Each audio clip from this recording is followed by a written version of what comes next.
and gentlemen, the Joseph Slip Brewing Company of Milwaukee, Wisconsin, presents The Halls of Ivy, starring Mr. and Mrs. Ronald Coleman.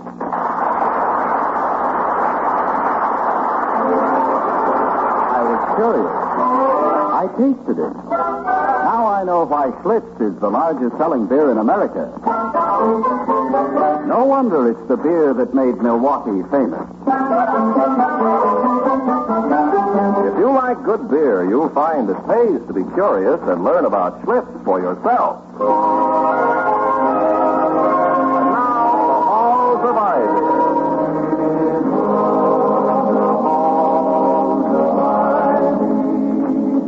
That's along us here today, and we will not forget, though we be far, far away. Welcome again to Ivy College, that is, in the town of Ivy, USA. When a college student with a flair for literature or economics graduates into a high salaried position which utilizes his natural talents, he's honored and acclaimed. But when a college athlete, endowed with swift coordination and physical stamina, graduates into professional sports for a large annual stipend, it is somehow considered degrading. Dr. William Todd Hunter Hall, president of Ivy College, is discussing this very subject with his wife Victoria, formerly of the London Theater. I suppose it's a matter of professional life expectancy. What is, Toddy? This thing of college athletes going in for professional football or boxing or tennis to make a living after graduation. Why shouldn't they? They're fitted for it by nature, they're trained for it, and they can make far more money at it than they could by wearing gold footballs on their watch chains and being charming to prospects in a broker's office. I couldn't agree with you more, dear. So who are you arguing with? I beg, excuse me, with whom are you arguing? Myself. Oh. I often have these intra-hall debates. They're sparsely attended and often quite dull, but I find them helpful sometimes in clarifying an issue. I take both the affirmative and the negative sides, of course. Do you just think up these debates for the mental exercise, which you need like Mr. Hanks needs the cricket? No, Vicky, this subject came up today in a four-man discussion. Mr. Merriweather, Mr. Wellman, Professor Heathcliff, and myself. As usual, it was Merriweather and I against the others. That would lose a great deal of charm, wouldn't it, if Mr. Wellman became suddenly fond of you? Yes, it would indeed, my darling. Our mutual dislike is extremely stimulating. Though I must admit my position is not very exclusive. He dislikes almost everyone. Unless they have $1 million, of course, and are named Wellman. Preferably Clarence Wellman. He's a snob. To him, America's not a melting pot. It's a tasting dish. Exactly. He's a snob with a capital dollar sign, if I may phrase the coin. Oh, very good, very good. I'm getting to be not only a debater, but a comedian as well. I see new vistas opening before me. Lecture tours, Dr. William Hall, 2 hours of fun and philosophy. Then radio, television. Would you care for my autograph, madam? No, thank you, Jack Benny. Benny, I've heard that name somewhere. But, I'm still interested in what started the discussion about college athletes going professional. Oh, yes. Well, we were standing in front of the administration building. The telephone, dear. Toddy, the telephone is ringing. I know, but where is it? You listen that way, and I'll listen this way. And next time it rings... All right, Toddy. Good. Someday I'll take the scissors to that long extension cord and whack it off about 50 feet so we can... Dr. Hall's residence. Yes. Who's calling, please? Just a moment, I'll see. Packard. Yes, Packard. Oh, yes, thank you. Dr. Hall speaking, Mr. Packard. Yes, you certainly may. Yes, I thought that was it. The matter was under discussion this afternoon. In 10 minutes, that'll be fine. Goodbye. Is someone coming, Toddy, for some tea? Oh, not necessary, I think. I doubt if Mr. Packard is the tea-drinking type. He's a prizefighter promoter. Yes, I know his name. Vicky, my sweet. The manner in which your theatrical profession impinges on certain other professions is a constant source of amazement to me. Hutchins of Chicago may be just a rumor to you, but let someone drop the name of any individual who has ever appeared on stage, platform, ring, or soapbox, and immediately you have his life history at your fingertips. It's marvelous. No. It's all show business, Toddy. I still read variety on the stage like you read the Yale Review. Anything that's box office, I've usually heard of it at least. And Mr. Packard means box office. I suppose you'd like to know what he wants to see me about? Yes? But you're not going to ask? No. Will you marry me? I did. Well, one can't be married too often to a woman as discreet as you, one who has her feminine curiosity under such magnificent control. You're a wonderful girl, Vicky. You're a beautiful girl. And you have been a very good girl, so I'll tell you what Mr. Packard wants. Good. It saves me from beating my head against the wall and screaming with frustration. What does he want? He wants me to help him persuade young Ryan to sign with him after graduation.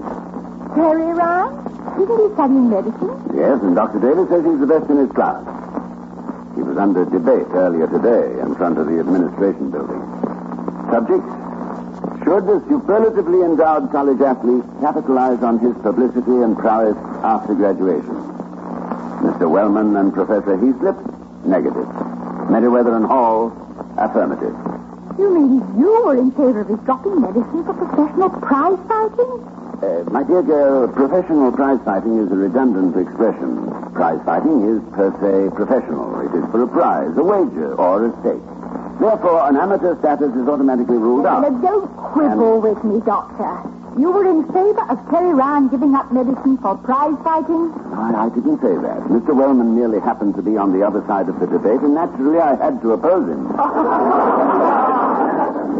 No. My personal convictions had nothing to do with it. What are your personal convictions? Vicky, I'm one of those unfortunate individuals who are either cursed or blessed, as the case may be, with the ability to see things from the other fellow's viewpoint. Champion. It's quite possible that with proper handling, he can make $1 million within a very few years. As a doctor, even a very successful doctor, he can hardly do that in 20 years. But money isn't everything. The answer to that remark is, what ain't it? I still don't know exactly where you stand, William. And if Terry Ryan is as shifty with his hands as you are with rhetoric, he'll make $12 million. My position is very clear, Vicky. I want the boy to go on with medicine. Good. On the other hand, who am I to talk a young man out of acquiring a fortune? Must I recommend that he hang up his shingle and sit in his office reading his National Geographic, waiting for a $5 case of mumps or chicken pox?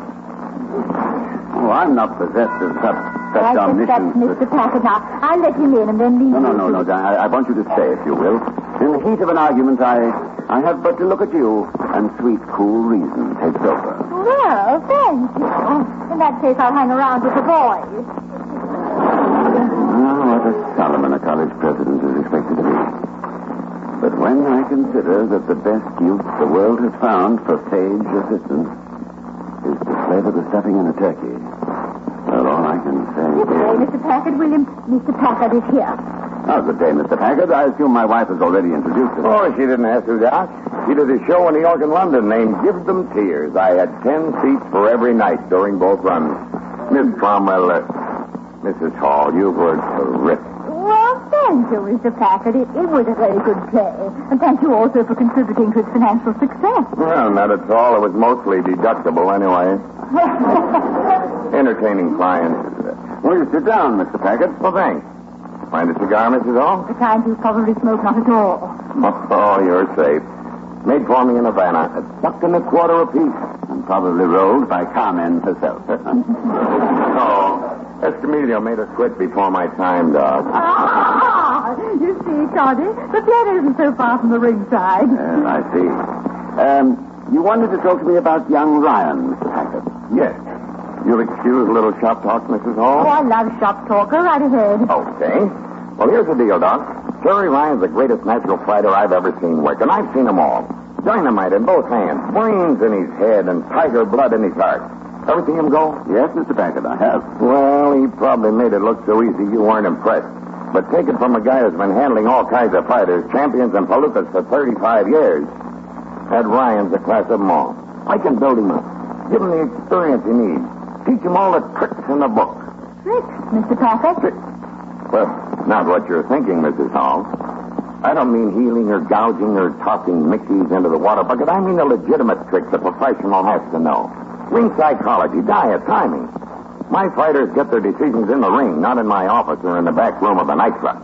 Your reputation is in your favor, Mr. Packard. Well, that's what the boxing commission thinks, Doc, and they're a tough bunch of cookies to convince. Never mind that. What I'm trying to say is that I can make Terry Ryan world champion in 2 years. You know what that means in the bank? Well, I have a general idea. And what do you want me to do? I know, but I'd prefer to have you tell me for the record. On or off the record, I want you, if you will and can, to tell Ryan which way his best interests are. I got him wavering, but I just can't seem to score a knockout. He thinks I'm not a disinterested party. Believe me, he's right. You know, of course, that Terry is studying medicine and stands very high in his class. This is all. I know more about that kid than he does. I know his sleeve length, 36 inches. How many fillings he's got? 1 gold and 2 porcelain. His kindergarten teacher's police record. $10 for slapping a cop. He likes his eggs, 3.5 minutes. He got that little scar on his left pinky from the first time he tried to use a scalpel. I know everything about him, including that he can be world champion. You can see that I've done a lot of research on the boy, Mrs. Hall. You certainly have. I know, but is the objective good enough? Oh, for me, there ain't a better one. Well, Doc, do I get your help, or do I have to do it without you? Mr. Packard, I don't doubt that under your tutelage, Terry Ryan could become a champion and a millionaire. Well, then? Neither do I doubt alternatively that he could become a fine surgeon. Well, it comes down then to the question. Which gloves would I recommend for this doubly talented young man? Leather or rubber? I believe that when God has endowed an individual with a genius, a knack, a special gift of any kind, that individual is obligated to use a certain portion of that gift for the good and welfare of his fellow man. To use one's talent for the sole purpose of self-advancement and self-enrichment is, to me, if not a sacrilege, at least a long stride up a blind alley. Does that answer your question, Mr. Packard?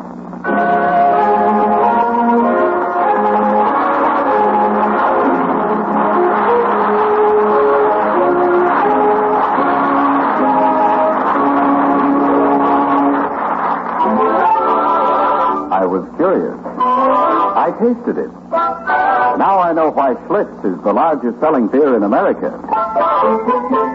No wonder it's the beer that made Milwaukee famous. We'll return to the Halls of Ivy, starring Mr. and Mrs. Ronald Colvin, in just a moment. But first, let's hear one man's story of how a couple found 3 new friends by meeting 2 people. Well, my wife and I moved out to a little ranch-type home on a quiet street in the suburbs a short time ago. We were in the midst of unpacking and putting things away when our doorbell rang. It was the couple next door. We invited them in, excusing ourselves for the unsettled appearance of the house. They sat down, and his wife began to tell my wife when the mail was delivered, which laundry was the most reliable, and what milkman to take from. And meanwhile, I was apologizing to my neighbor for not having a thing to serve. At that, he brightened up like a man with an idea, excused himself, and went next door. In a minute, he was back with a smile on his face and a small brown carton labeled Schlitz Beer under his arm. It was one of those 6-pack cartons I'd seen advertised. Well, I led him to the kitchen where he opened 4 cans of Schlitz, poured them into glasses I dug out of a barrel, and passed them around. And in no time at all, we were chatting like old friends. At the same time, I was making an important discovery. All the good things I had heard about the taste of Schlitz were true.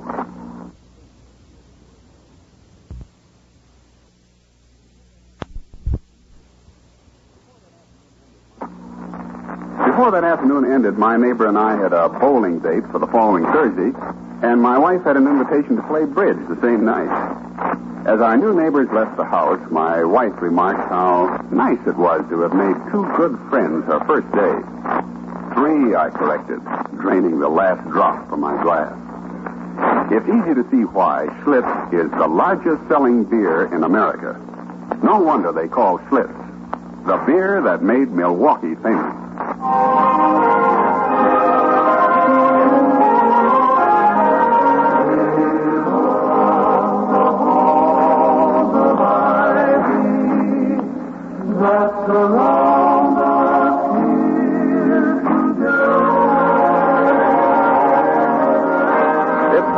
The same afternoon as we return to the halls of Ivy, just in time to hear Victoria say, I called Terry Ryan, Toddy. He'll be over in a few minutes. Thank you, dear. Did you tell him why? No, but I imagine he can guess. Mr. Packard has been quite in evidence around the campus, you know. And he's not what you might call self-effacing. No, he's a careful bull in a shop full of heavy china. Vicky, I sometimes wonder how far a man in my position should go in steering a young man's career in any particular direction. But, darling, you're merely advising. You're not tricking him into anything. I only wish there was some fairly decent way I could trick him into... Toddy? Yes, Victoria? There's a gleam in your eye. It's the same one you get when we play canasta. When you're about to go out concealed with 3 naturals. What are you cooking up, Doctor? My dear girl, to hear you talk, one would think that I habitually resort to animal cunning and shady practices. I assure you that whatever I might be contemplating, it will be purely a matter... Purely is good enough for me, dear. I had visions of you tampering with the steering gear of Mr. Packard's automobile. I'll let Terry Ryan in. Vicky, keep him out there a moment, will you? Till I can make a phone call? Oh, well, I haven't time to run upstairs and put my best eyelashes on, but I'll do what I can. Hello, maintenance. This is Dr. Hall speaking. Let me speak to the head gardener, please. Hello, Albert. Dr. Hall. Can you locate Dean Phillips quickly? Good. I want him to be trimming the hedge in front of the medical building at, at 3:40 exactly. Oh, I don't care if it was trimmed today. Have him trim it again. I'll explain later. Thank you, Albert. And I might add that you have the grounds looking beautiful. 3:40 exactly. Right. Goodbye. Oh, you schemer, you plotter, you master of intrigue. You were born out of your time, you rascal. You talk of the Medicis and the Pope. Yes, Terry Ryan. Hello, Ryan. Glad to see you. Sit down, won't you? Thank you, sir. Vicky, don't go. Well, I don't want to be in the way. Oh, you're never in the way. And I think Mr. Ryan will agree that you lend a certain charm and distinction to any gathering. Mr. Ryan agrees to that with a fast pulse and a recognition of the understatement of the week. Thank you, gentlemen. And I must say, Terry, you don't talk at all like a pugilist. Well, if Gene Tunney can love Shakespeare, I guess I can handle the dictionary. Doctor, is this about Jeff Packard? In a way, yes. He's talked to you, I suppose. He certainly has. His hands on my shoulders and looking deeply into my eyes. He paints a very pretty picture. Yeah, we know. He tried to sell it to us. In a very rich frame. Oh, sure. He's already got me taking my championship profits to the bank in an armored wheelbarrow.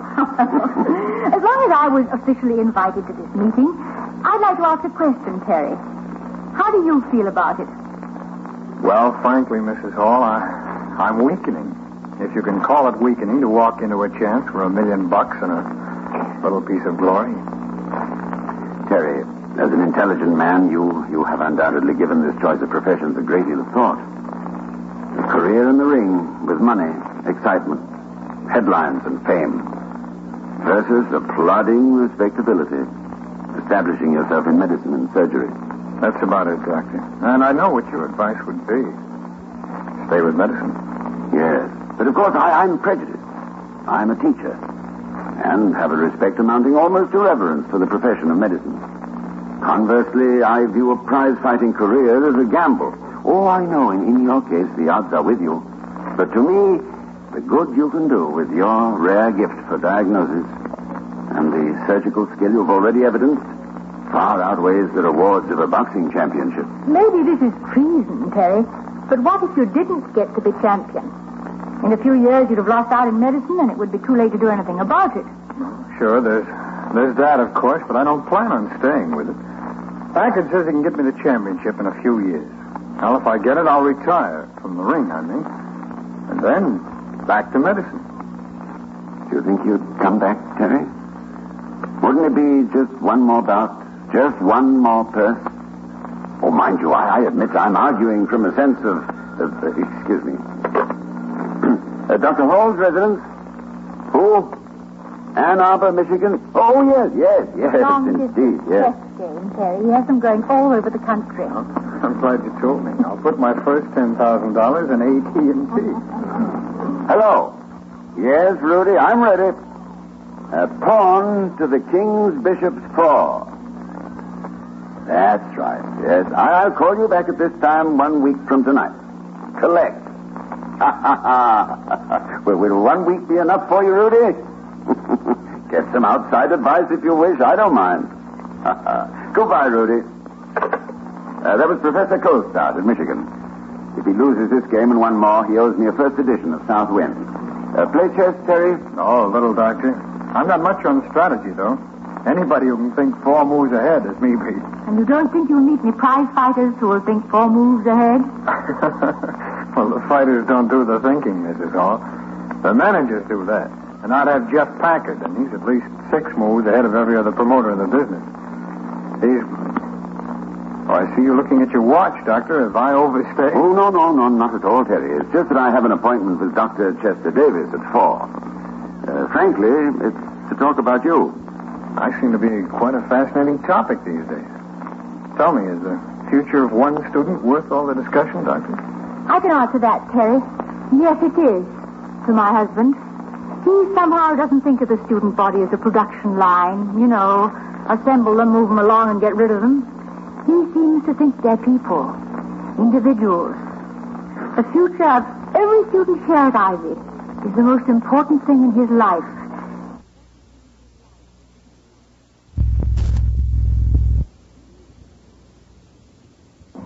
It is his life.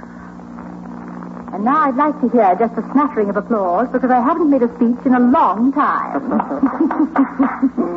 Well, no applause from you, William. When the flag goes by, my darling, one holds one's hat over one's heart in silence. You can't applaud with one hand. And like the passing flag, a simple truth requires just simple honor and respect. Well, I retract the applause and take off my hat, Mrs. Hall. One tribute's as good as another to me, I'm sure, gentlemen. But trained as I was, I have more confidence in a noisy reaction. If you're seeing Dr. Davis at 4, Toddy, you better get going. I think so, too. Come on, Teddy, walk over with me, will you?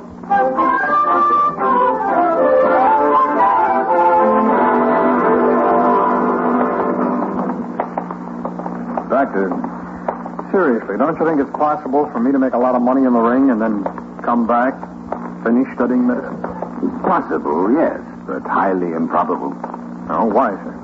Well, because procrastination is not only the thief of time, it's the murderer of ambition.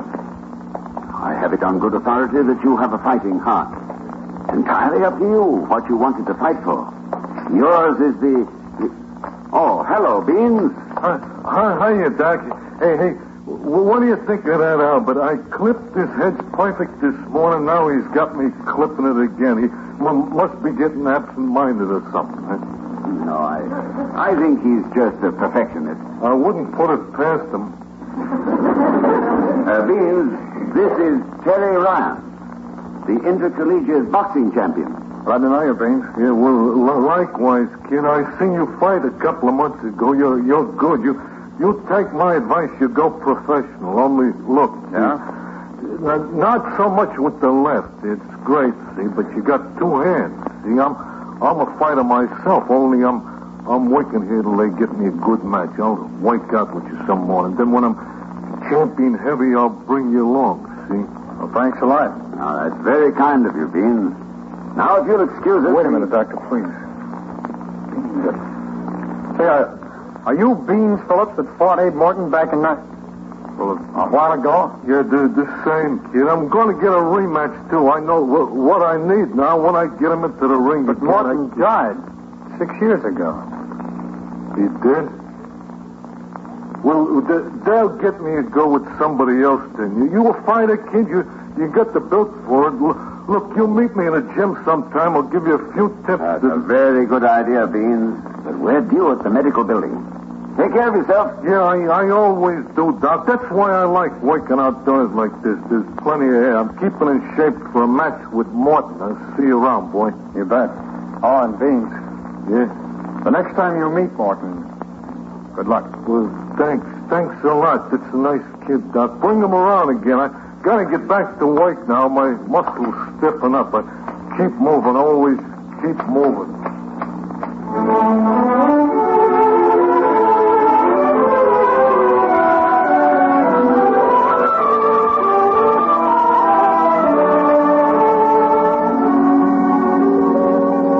Was all. We never got to the medical building. Ryan suddenly remembered an engagement and left. I called and apologized to Dr. Davis. But, Toddy, you still don't know. I mean, if Terry's... Oh, he's going on with medicine. Did he say so? Yes, but it wasn't necessary, my darling. If you could have seen his face when he realized that he was talking to Beans Phillips, one of the great fighters of yesterday. He realized also that this man with the broken hands and the scar tissue must have had a similar decision to make at one time. Well, it was quite convincing. It was also quite a coincidence your meeting poor old Beans that way, wasn't it? Yes, wasn't it? Was it? No, dear, it wasn't. That's what I thought. Well, congratulations, Doctor. A clean victory. Good generalship. I'm glad it worked. As I have often remarked, all stratagems are not necessarily gems of strategy. I'm glad that horticulture has lost the decision to medicine. Horticulture? Gardening. Madison Square gardening. Cauliflower. And talking of cauliflowers, my darling, what's for dinner tonight?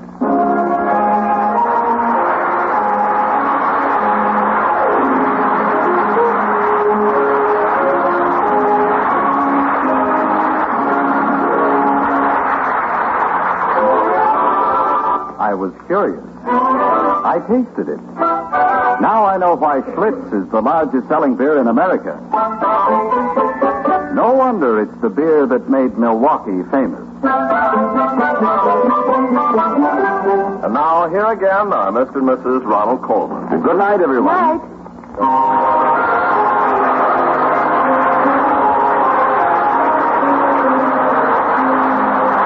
Be sure to see Ronald Coleman's latest picture, Campaign for Caesar. We'll be seeing you next week at this time at the Halls of Ivy, starring Mr. and Mrs. Ronald Coleman. In our cast tonight, Sheldon Leonard played Beans Phillips, Ken Christie was Jeff Packard, and Stacey Harris was Terry Ryan. Ladies and gentlemen, the future has a way of sneaking up on all of us. But there is a way of accounting for the future in advance by a method of sure, automatic saving today. And there is no surer method of saving and saving with profit than through the purchase of United States savings bonds. Whatever your hope for the future, a home or business of your own, a college education for your children, it can be brought to reality by saving. Buy United States savings bonds today. Tonight's script was written by Don Quinn. Our music was composed and conducted by Henry Russell. The Halls of Ivy was created by Don Quinn, directed by Nat Wolf, and presented by the Joseph Schlitz Brewing Company of Milwaukee, Wisconsin. Ken Carpenter speaking. Oh, we love the Halls of Ivy that surround us here today, and we will not forget.